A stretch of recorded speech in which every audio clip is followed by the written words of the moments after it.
Hello, everyone. Welcome back to the OfficePal Thought Leaders webinar. The topic for today's webinar is Supercharge Your Career with Social Media, how to build and benefit from your professional network and online presence. And the speaker for today is Angela Garry. Angela is the world's most connected personal assistant. She's a PA trainer and founder of Pika Aura. Welcome to OfficePal Thought Leaders webinar, Angela. It's great to have you. Thank you, Delip. And hello, everybody. Awesome. So in fact, the music was in fact, one of Angela's song, and Angela is also known as the pop star PA. That's a distinction she holds. So Angela, you have a very, very interesting background, in multiple areas. Could you spend a few minutes sharing your background before we dive into the presentation? Yeah, of course. I started out back at the end of the late 80s by undertaking a teaching course, working in secondary schools. You'll guess I'm here in the UK, for anybody who's out there wondering where I'm based. And I basically trained to be a teacher of secondary school children in the subject of maths, and decided within the course that wasn't really for me. It was the discipline side with children that I didn't really like and didn't get on with. But I loved the idea of working within education. Since then, I spent nearly 23 years working in administration in various roles. And throughout, I've kept going back towards education roles. I've worked in 3 universities, a training company, and a whole range of other industries as well, including an international seaport, an executive search company, an engineering company, a water and sewerage utility company. And then latterly, I've spent the last 5 years working in a school in Nottingham in England as the principal's PA. Within that time, the last 2 years or so, I've been running training courses internationally for PAs, people working in similar roles to myself, either as a PA in education or in the corporate world, because obviously I have links with both. And I'm absolutely loving being able to get out there and meet with people in similar roles. We've all got such similar experiences and knowledge and expertise that we can share with each other. And I think that networking and using social media is absolutely the best thing for my career, and something that can really, really help all PAs within our jobs to be the best that we can be. Excellent. So let me pass you the control. And I know you put together a phenomenal presentation.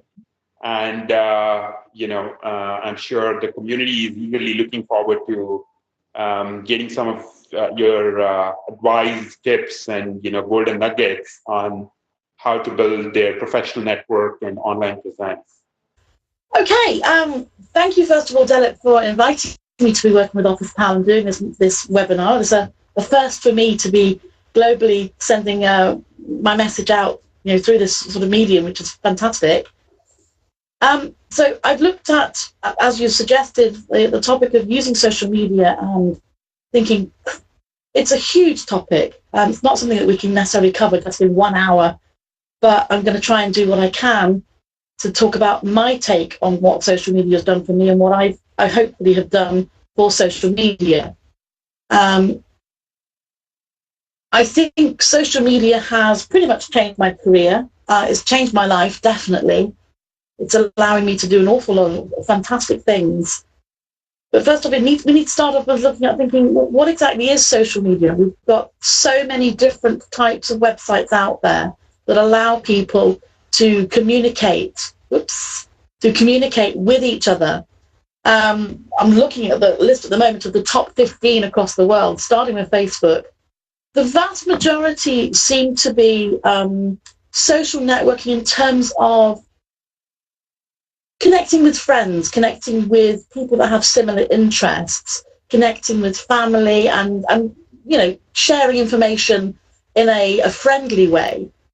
Business-wise, we have LinkedIn coming in as the third most highly ranked and third most highly used connected website in social media, which is, I think, you know, the main source for this session today, because it is the highest business networking site. It's the highest thing linking to the professional side of using the internet and the professional side of networking. So whilst we have a whole range of all sorts of other sort of social media sites that are out there, my concentration today is primarily on using LinkedIn, although I am showing at least that there are so many other sites that you could be using.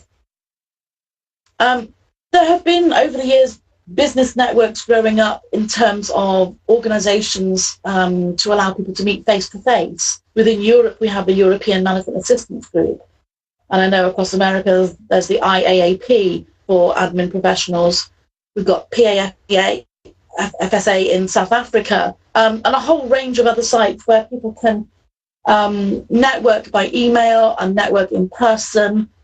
LinkedIn is the different system of that, in that it's a site specifically for people to be connecting via the internet.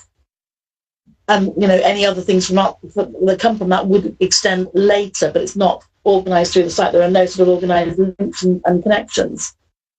Now, I started networking on LinkedIn in 2007, and I've always had a habit of putting everything I can into the work that I do. My bosses said, please join LinkedIn so that we have a large network that we can utilize from the company that we worked in. And I took them at their word, and I created a large network. Within 2 years, I'd become globally the most connected PA on LinkedIn, when the site was at, I think, around 20 to 30 million in size. It's now at 250 million members, which is huge. I also took the advantage of using the groups section within LinkedIn, which was created, to create 2 discussion groups. The primary one that I'm going to talk about today is the PAs, EAs and VAs group, everyone working in administrative roles. 41,000 plus members. I think it's actually just got to 42,000 this morning. And because of having created that group where PAs and EAs and VAs can discuss and share knowledge and expertise, I ended up becoming featured in a magazine. So bizarrely, at the age of, I think I was just coming up to 40, not really what I would imagine as being the right sort of material, but I became the cover girl of a PA's magazine, which was a fantastically interesting experience, great fun. From there, I moved on and started to attend a couple of trade shows and expos where there were training programs for PA, trainers who I saw that were going around the world and running training courses and actually helping other PAs such as myself to learn and grow within our careers. And I thought, this would be something that I would love to work as LinkedIn got larger and larger. I became featured in another magazine, the NAHPA, more of that later. That stands for the National Association of Head Teachers PAs. It's a group within the UK that runs magazines for PAs working in schools. They featured me in an article. My LinkedIn network grew and grew and grew and grew. And my confidence started growing. As you've heard at the beginning of this session, I sing. I love singing. I'll happily sing in front of any number of people, from 1 to 1,200 people. But I always thought, after doing my teaching degree, I would never stand up and talk to a group of people. It would be too scary and too embarrassing, or too, just something that I really couldn't feel that I could do. And on strength of my LinkedIn network, on strength of the fact that I was being featured in these 2 magazines, I got invited to present at a session in London.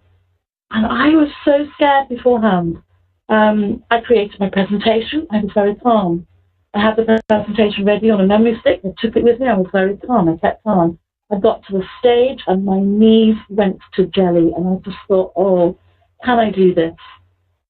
And then I looked out in front of me and I saw a couple of PAs that I know who I'd met at a networking event earlier that year. And I looked to the right and I saw another one that I spotted. I thought, I know her as well.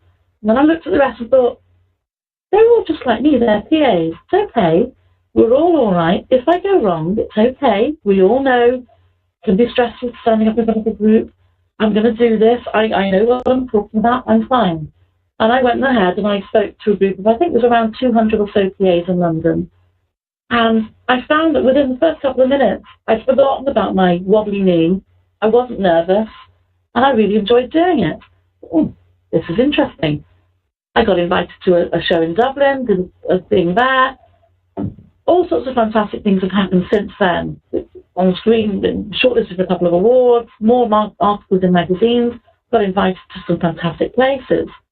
I've since then become a regular on-off writer for 3 magazines, Executive Secretary, PA Life, and Executive PA. When the editor of the Head Teachers PA's magazine went abroad for a couple of years, they invited me to become the editor. Created my own small training company, Peter Oram, and I've spoken at events throughout the UK and went to Norway, and then was invited on the most fantastic thing ever, which was to go to speak at the first ever conference of PAs in Russia, in Moscow.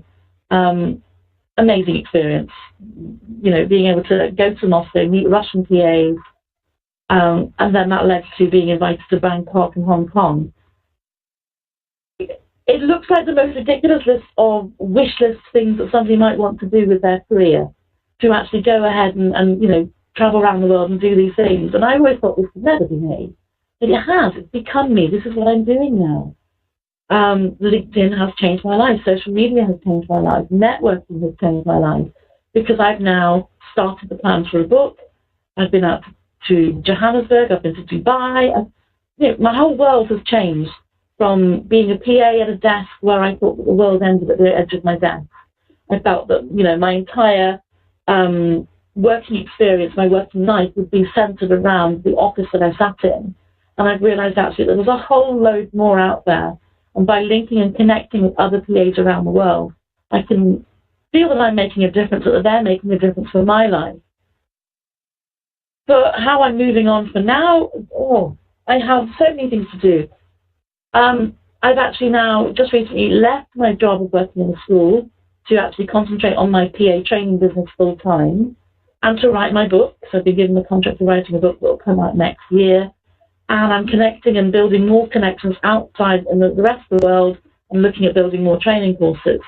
So from my point of view, being on social media has totally changed my life. It's given me a completely different outlook on where I thought my job was and what it was doing, where I was going in my life. So how can you do it? How can someone else do this? And what would I recommend for you? If you wanted to connect in, the main thing I would say is get onto LinkedIn. If you are not on LinkedIn, join. It is the simplest site to use, and fill out as much detail as you can on your profile page. I've had messages from PAs who've said, well, I'm worried about what I might put on there, because what if my employer thinks I'm using it to try and look for a job? Or what if this, or what if that, or what if I'm not sure if I've got the right information? Or I would encourage you to use the site. The site is there to build a professional profile about yourself, about the company that you work for, the people that you've worked with previously. Yes, it is used as a job searching tool, but it's used for so much more, which I'll be talking about within this presentation. To get on there, create your profile. But I've added an example being, you know, a quick image of mine. Make sure you've got a photo on there. What you should be doing on your profile could be, you know, make some connections, get recommended by some of those connections. You can customize the URL for your own profile page. So mine is www.linkedin.com/in/Angela Garry. It makes it easy for people to find you. They can reach my page.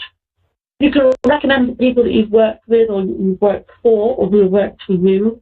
They can recommend you in turn. You can join discussion groups and answer some questions on those groups. Get yourself known. Get yourself connected. If you're thinking, oh my God, who on earth do I connect with? Really good question. First one I'd recommend would be me. And that's not just because I want to gather more friends. It's not because I want to have, you know, so many people in my address book that it just overflows. It's because I have got a massive network already. And when you conduct a search on LinkedIn for anything, or when somebody is searching for you or searching for something else, the results of the search come back from your network. If you have a small network, you have a small pool from which the results can be found.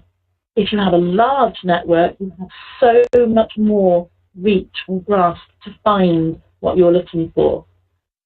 And, you know, if you connect to me, the 19,000 or so people who are listed as my first level connections become your second level connections. And the 4.5 million people that they are connected to become your third level connection. So you instantly connected with me, you'll have a network of about 4.5, maybe 5 million people at 3 levels reach. And that gives you a good standing to get in on LinkedIn. By all means, connect with other super connectors on the site as well, because the more of us you connect with, the larger your network will grow. And yes, I do want to be friends with you. Other people to connect with will always be people that are in your address book, people that you currently work with, or who you've worked with in previous jobs, in college. And if you're thinking that you might want to change your career one day and you aspire to work in a different industry, how about looking for people in those industries, or companies that you know, you have connections with through your current job, and that's quite nice to work there. I'd quite like to, you know, do some more connecting and networking with people there. Connect with everyone and everybody is my advice. And a lot of people think, well, why should I connect with people that I don't know? My advice is you don't know when they might be helpful to you or when you might be helpful to them. Now, unless you have got all your answers already set up for what you want for your life, what you want from your job, and where you want to be in 5 years, and how you're going to lead that lifestyle, unless you have all those answers already set in stone and you know that they are going to happen, well, I don't think many people are there yet. I'm certainly not there with that. And I don't want everything set in stone. I want to have some fluidity in what I'm doing. I want to have some say in what I'm doing or where I'm going, and be able to change and switch and do something different if I need to. Now, if I have a large network of people that I'm connected to, some of those could be useful to me, or I could be useful to them. And I don't know right now who's going to be useful to me or who I'm going to be useful for, because I don't know where I'm going. I haven't set it in stone. I'm looking to find out where this is going. So unless you're completely mapped out, you know, unless you know your dreams and ambitions, and you're never going to know. Every single person in your network could be useful to you. Now, it might be that you connect with me. It might be you connect with the person sitting next to you in your office, or you connect with somebody that you worked with 12 or 15 years or so ago. They might be a very useful person to connect with. You might chat and send messages back and forth and discuss how things are right now and ask for help and assistance. But also, the people that they are connected to might be useful to you. And the people that they are connected to, the 3 levels. That's where LinkedIn comes in as such a useful site, because you have the ability to stretch across 3 levels of contacts and be able to reach that many people from the site. Every single one of those could be absolutely vital to making your future the best future it can be, and allowing you to be the best PA or EA that you can be, because you have those links.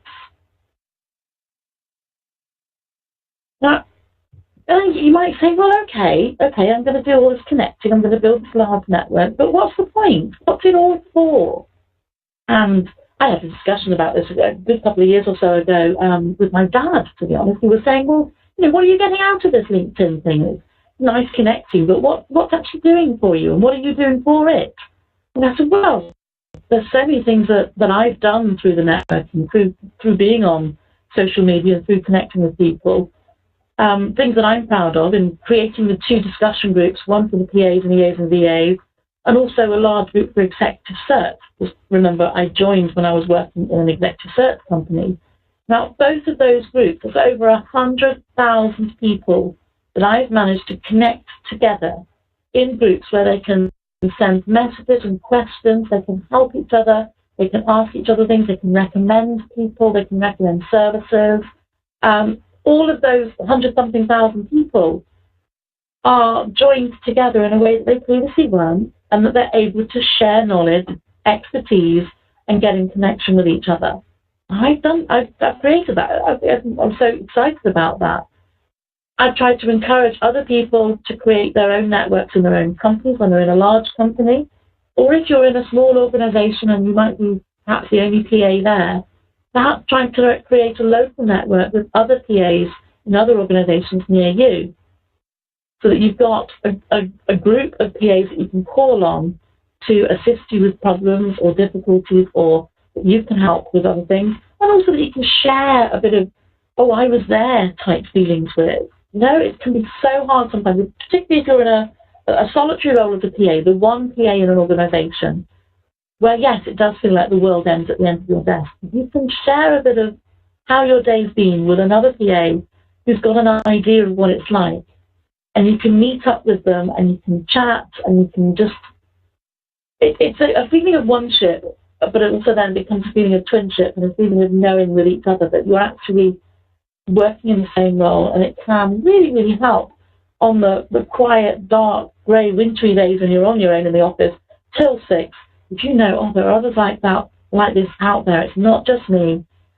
This is the role, this is what I'm doing with my role, and this is who I can contact for assistance or help, or just for a bit geeing up when I've had a quiet or very tiring, busy day.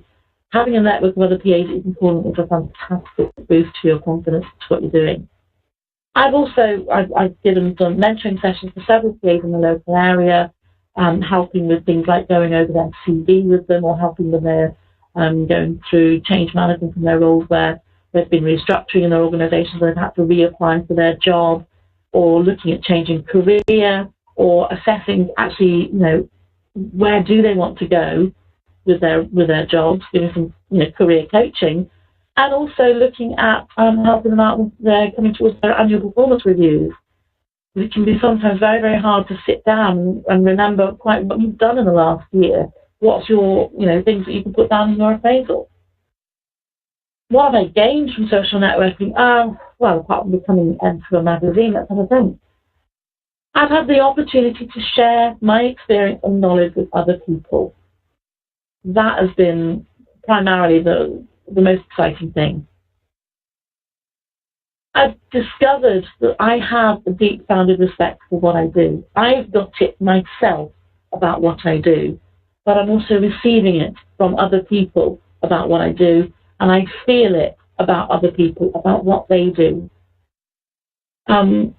So many times when I've started a training session and I've said, hands up, if you've ever said, when someone's asked you what you do and you've said, oh, I'm just a PA, I'm just a secretary. For many, many years, it's often been thought of the PA role or the executive secretary role or the admin role, thought of as a just role, or a stepping stone role, or a, you know, doing ourselves down. We have fundamentally the most important job within the company. We keep the place going when the boss is out. We make executive decisions. We keep the well-oiled wheels of the machinery turning in our organisation. And I think that we have a fantastically professional role as PAs or EAs across the world. And I really respect anybody and everybody who holds down the job. I've obviously gained the most fantastic opportunities to travel, for meeting PAs up and down throughout the UK, through Ireland, and then going global, and working with and training and mentoring and coaching and finding them inspiring me and them motivating me and me able to inspire and motivate them. It's been a fantastic two-way process, which I've really enjoyed. It's also then given me this whole new career that I'm building. And the main thing is knowing that I can do it. I've seen others who can do it. I've seen that I've utilised the skills that I've built over the years as a PA. I can do this. I know I can. So it's built my confidence in what I do. I've created Peak-Aurora, my training company. I've also then created a side company of Golden Magpie, the other half of the company. This is the personalised side of the company. Peak-Aurora is the training side. This is the looking at you in terms of life coaching and counselling and career coaching. So I have the two running. I've also met some fantastically inspiring, amazing people. Now, I've got the list of the names are there, but you're going to see them in a second because I'm going to show them on screen. Now, this is, on the left, Laura Schwartz, who was President Bill Clinton's events organizer at the White House for a number of years. Fantastically inspiring woman who wrote the book Eat, Drink and Succeed, which I'm holding to just sign it for me. I was delighted to meet her last year. Fantastic opportunity to listen to somebody like her speak about creating events for the White House. I met Terry Waite, former envoy for the Archbishop of Canterbury, who was held prisoner in Lebanon for so many years. Through social media, I tweeted with one of my favorite authors, Brene Brown, who's the lady in the middle. She has some videos that are available on YouTube of her talks about all sorts of fantastic subjects on vulnerability and shame and imperfection. It's found like the most dullest topics on earth, but my God, she's a good speaker and you need to hear her. If you get nothing else, write down Brene Brown or something on here. So you want to write down LinkedIn is one thing you've got to do from this webinar. Brene Brown is another. You've got to listen to this woman. She's amazing. And she changed my outlook on a lot of things. And I tweeted her and said, I'm coming to your book signing. And I got her. She said, Andra, I'm so glad you could make it. She recognised my face from the photos. So, meet your heroes. Always meet your heroes.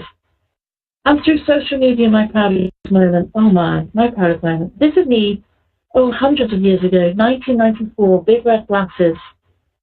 Yes, okay. They were in fashion once, I think.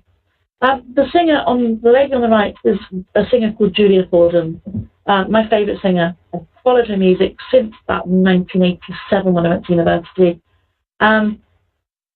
She put on her Facebook page last year that she was looking for somebody to sing with her on stage. I heard at the beginning that I'm a singer. Yeah, okay. I sent a clip to her. I got picked. I sang with her on stage at one of her concerts last summer and had an absolute whale of a time. Through using social media, through using her Facebook page and sending a clip of me to her by email, she picked me. I got onto her tour and I got to sing with her. And then she did a later bit of the tour later in the year, and I got to sing with her again. I've had this tremendous experience twice, which was just superb, fantastic, and such great fun. So, almost 20 years apart, there's me with my favourite singer, meeting up with her. Oh, fantastic. But I would never have had that experience of doing that had she not had a Facebook page. Had I not gone on onto Facebook and not followed her page, and then thought, oh, go on, I'll send a clip. Why not? And I sang, recorded it, and sent it off. There are amazing things that can come from being on social media. All sorts of strange and weird and wonderful things. A really major part of, I think, looking at what you're doing with social media and where you're going with it and what you want to do with it is you need to keep an eye on what's out there about you.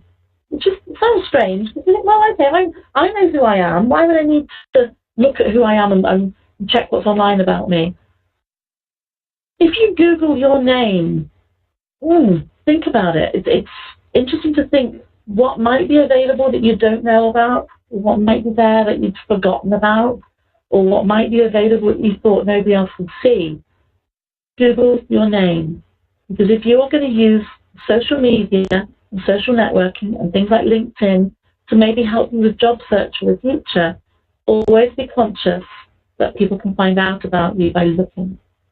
Now, Microsoft said that they rejected candidates on the basis of looking at their online profiles.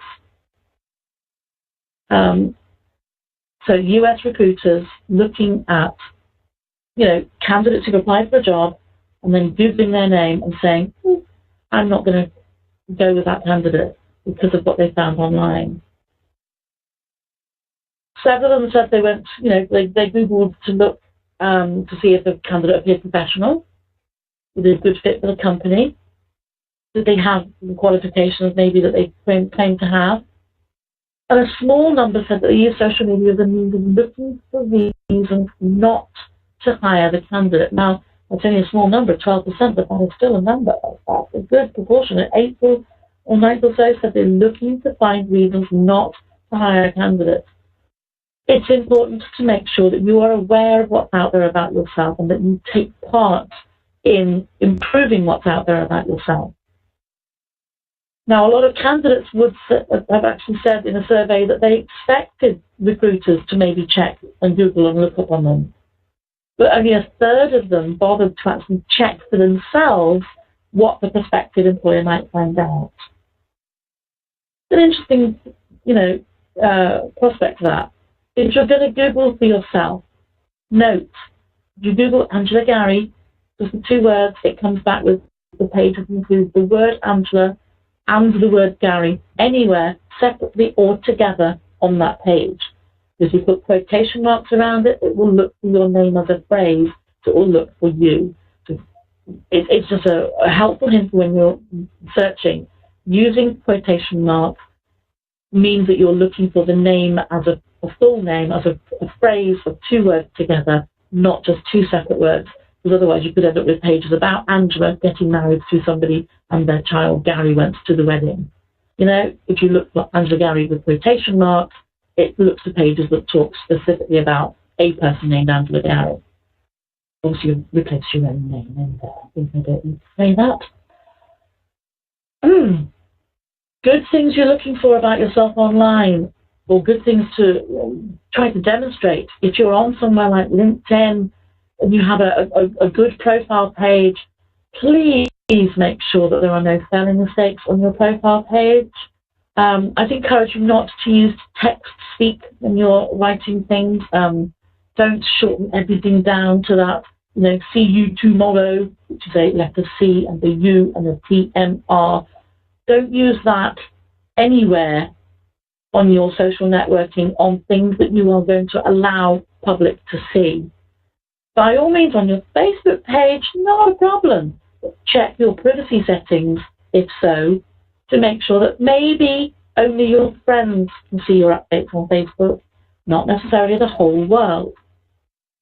So it's common sense, I think. If you're wanting to put a professional face out there and you're wanting to use social media and the whole range of the wonderful things that it can do for you, do it the best way you can. Make sure that, you know, whatever you've done on social media is a good thing. If there are bad things about you, well, there could be all sorts of things. If your Facebook settings aren't set for, you know, privacy settings being just friends can see stuff, there's always a chance that a very funny photo of you or doing something silly or doing something strange or having a drink or having a laugh with friends could be seen by a potential employer, which could be frowned upon. Please, please never put on your Facebook or on your LinkedIn page or on any other Twitter or any other feed elsewhere a bad attitude, anything complaining or ranting about your employers, about your job. Never put, I'm going to take a sickie today, or I'm going to have a duvet day, or I've had a really bad week, I can't stand the people I work with. Please never put that on a site where it can be found. Not only could your potential future employers find it, but your current employers could find it, and they may be very unhappy to have their organization being bad-mouthed across the internet. Try not to put anything that suggests that you're completely intolerant of something, or that putting some really extreme opinions out there. Don't badmouth other people, particularly employers. Just try to make sure that your presence online is positive, that what other people find when they Google for you is good. Now, there are methods for removing offending material. If it's on your own site, get rid of it. If it's on your own profile page, get rid of it. Replace it with something good. If it's on somebody else's site, email them, say, could they remove it? Always try to replace with something more appropriate and useful. So if you wanted to get rid of a headline or a subject or something you've typed somewhere or a message that you think puts you in a bad light, delete it, then replace it with something better. Because next time the Google search engine or any other search engine look at that page, it will pick up there's something new and different there, and that will replace what it has in its existing memories on that search engine. A very simple piece of advice is if you want your people to find, if you want to be found, if you want your company, your organization, or your profile to be found on Twitter, make sure you're on Twitter. If you want your company's profile to be found on Instagram, make sure you're on Instagram and create a full profile on each one. You know, to expect that your company or your organization or, you know, will be found simply by people Googling it or pop up from somewhere without you putting effort in is naive, I think. You need to make sure that you're in charge of the information that goes out there about you, about your organization. This also applies, by the way, in some organizations, chief executives or bosses may ask you to run their Twitter feed for them, or run their blog for them, the chairman's blog, or things like that. Be conscious of who and what you are representing at all times when you're putting messages out on social media. I'd always say participate regularly in online discussion groups. They can be an absolute godsend of help towards you and help towards others. And the more you update pages, the more regularly you update things on the internet about yourself, the quicker it will get found by search engines. And the more it will overtake any negative things that were there about you, and your better pages will rise higher up in the search rankings. So knowing how to improve your Google ranking is one really helpful thing. Now, the last main section I'm going to talk on now is actually how you can use social media for if you're out there searching for a job. Just a few thoughts on it. There are discussion groups on LinkedIn in particular. Join ones that are relevant to the industry that you're in or the industry you want to move to. Find out about the organisation you want to go to. If you want to join a new company or a different company near you, check on LinkedIn who's in that company, who's already a member of LinkedIn, and try to connect with them. Find information about the company, see if the chief executives have a blog or Twitter feed. Connect in, ask people what it's like to work there. Find out information about the company so that you're aware of what's there. Do be aware that your current employer could be checking up on you. So be careful about posting. Don't put necessarily all over your LinkedIn, I'm looking for a new job, I'm looking for a new job, I'm looking for a new job, every post that you send. But if you're looking for change or movement within your career, putting a message saying that you're open to opportunities, or at least just connecting with people in likely industries and then sending them private messages can be a fantastic way of using the network. One bit of my advice as well is if you're ever invited to an interview somewhere, look up that interview on Google. See if you can find something else about them. They may be mentioned on a web page, they may be mentioned in a press release about the company that you're going to work for, that you want to work for, reporting about a project that they've worked on.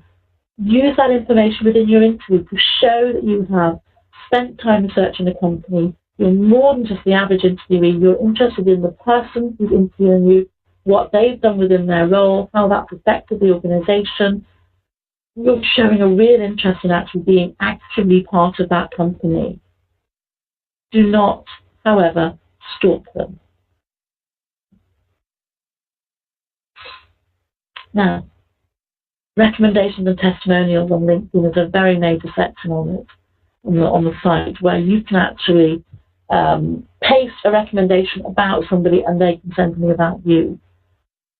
If you have worked with people in the past, get in touch with them. If they can give a good reference for you, make a point of using it.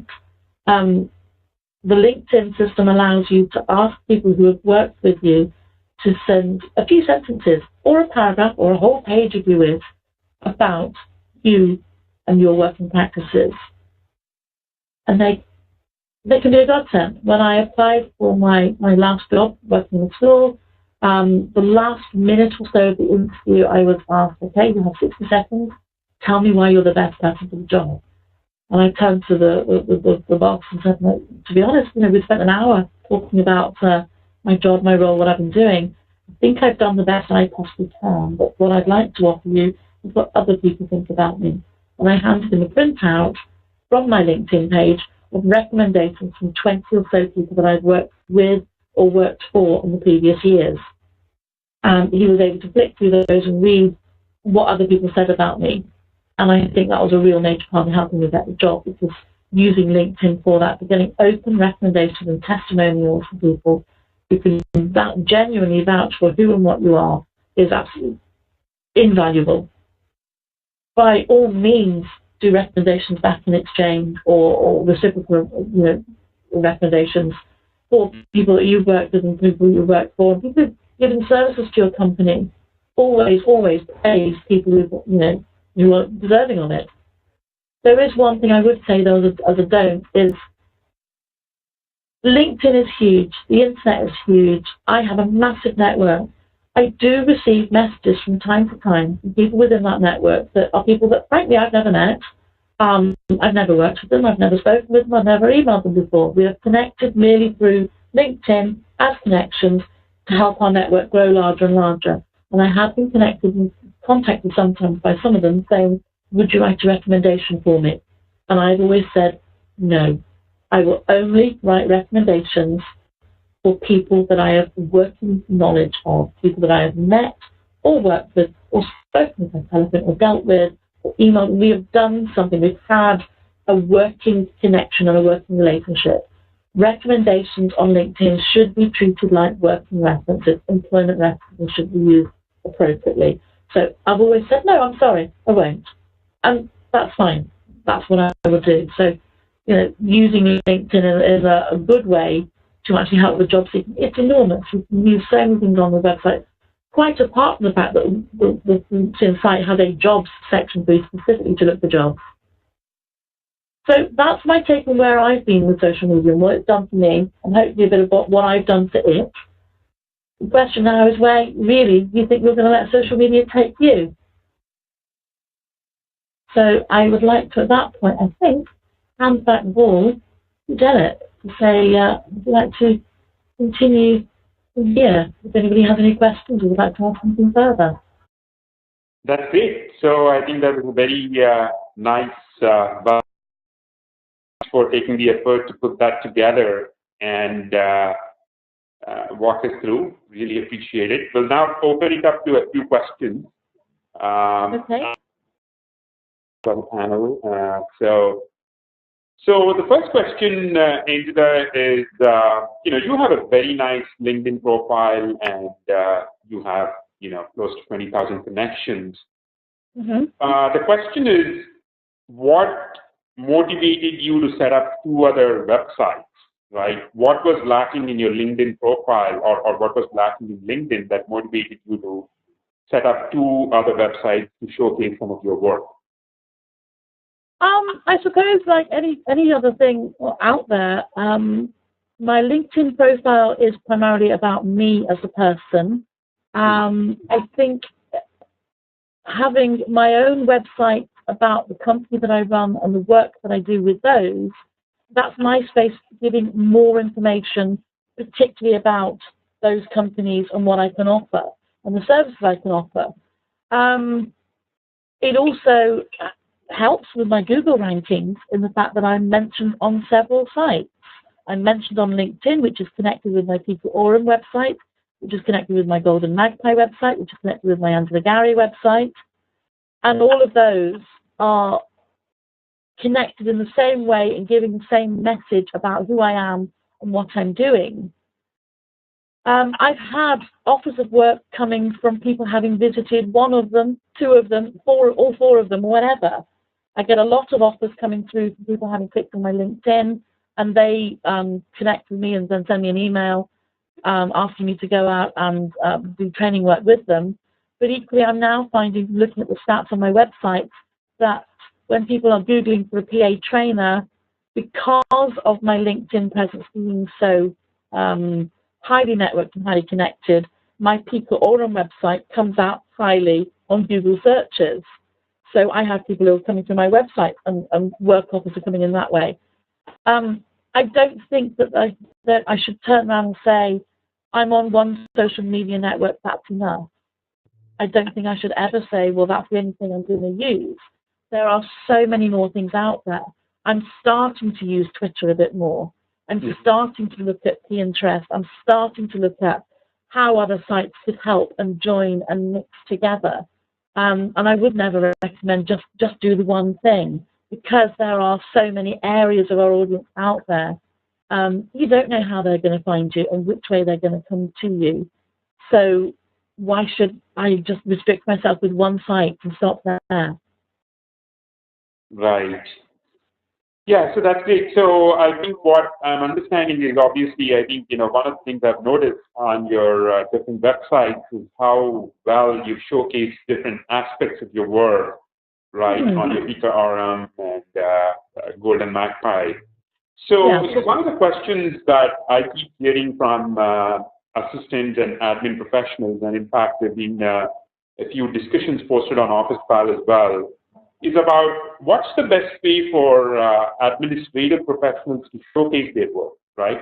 For example, let's say if you're a website designer or if you're a graphics designer, you could easily put your work out there and, say, hey, these are the 5 websites I've built, or these are the 10 logos I've built.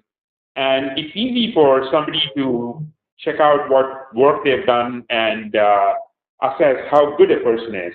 But one of the key challenges is, LinkedIn is a great tool for putting my resume online, but how do I showcase my work is a constant question that I keep getting from assistants. Yeah, it depends on the nature of the work that you're doing. Some PAs or EAs, it may be, the conference that you organised earlier this year, or the staff away day for 30 members of staff or for 200 members of staff, or being able to look at the various projects and aspects of work you work in. You need to decide which aspects you want to be putting forward about. LinkedIn has facilities that you can upload presentations, or you can upload documents, or you can just literally use your profile page to fill in and put something like, in 2012, I successfully organised a conference for over 2,000 people to attend, whatever, and put details about what you've done there. It may be that you want to say that you headed up a team of staff or whatever. It's being able to actually look at the achievements within your career as a PA or an EA, and be able to actually isolate and work and look and say, this is what I've done, this is what I've achieved. All too often, so many tasks are unbiased that we forget the magnitude of what we're doing. And actually being able to say, for one role, I was the support person for a chief executive in a multi-million, 200,000 million or whatever pound business, and was able to be his support person while he was, out and about and keeping the company running in his absence. To be able to just say you were the support in that role is a huge part of the job. And put something like that on your page. But this is what you do. We run projects and things in the background. We keep the offices running. We keep things moving, and don't belittle what we do. So be proud of any achievement that we have, and be able to put that out there and say, this is what I do, and this is what I'm proud of. Got it. So essentially, what you're talking about is, take some of the key projects you've worked on, right, and create either a document or a nice slideshow or any other material. Of course, keeping the organization's privacy and confidentiality in mind, right? Create some of the content and then share it, right? And perhaps, another way how admins could showcase their expertise is they could also share some of their ideas. Now, ideas are not about, what I have done, but hey, this is my idea of, how to organize an event in a great way, or how do I, organize, catering at the office in a great way, or how do I support my executives in a great way. And so that way, you're not even treading on the path of privacy and confidentiality, and you're perceived as a thought leader, right? Exactly. And using things like the discussion groups on LinkedIn can be a really great place for this. Posting questions and answering other people's questions, and joining conversations with people out there, and putting your views and your thoughts forward, and not being afraid to do that, and not being afraid also to ask for assistance and say, wow, I've just been handed a fantastic new exciting job or task to do by my boss, but to be honest, I haven't the first clue on how to go about it. Can anyone help? This is what I'm expected or asked to do. And putting that out there and asking for assistance, and you will be surprised at how many people on the discussion groups will jump in and offer assistance. And equally looking for when other people are asking help and being able to offer your own assistance for doing that.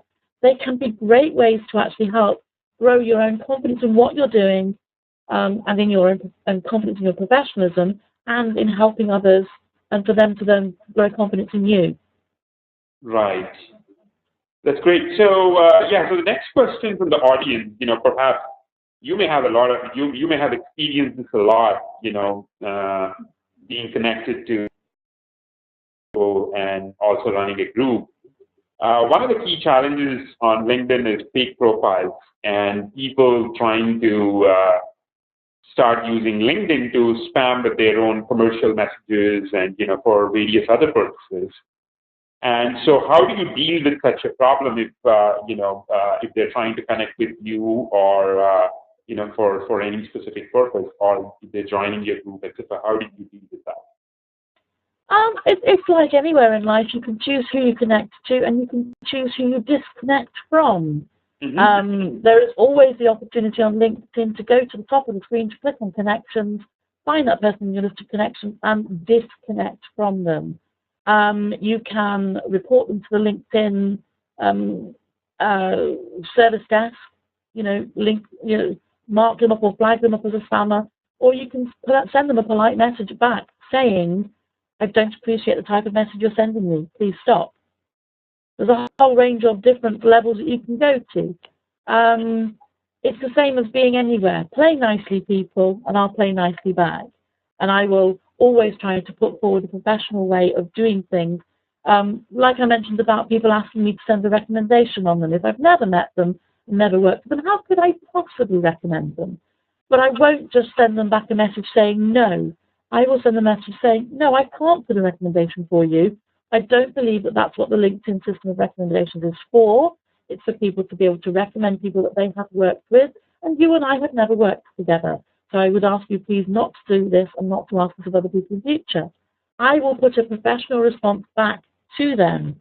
If they continue spamming, yes, disconnect from them, tell LinkedIn about it, whatever, but try to put a professional front forward.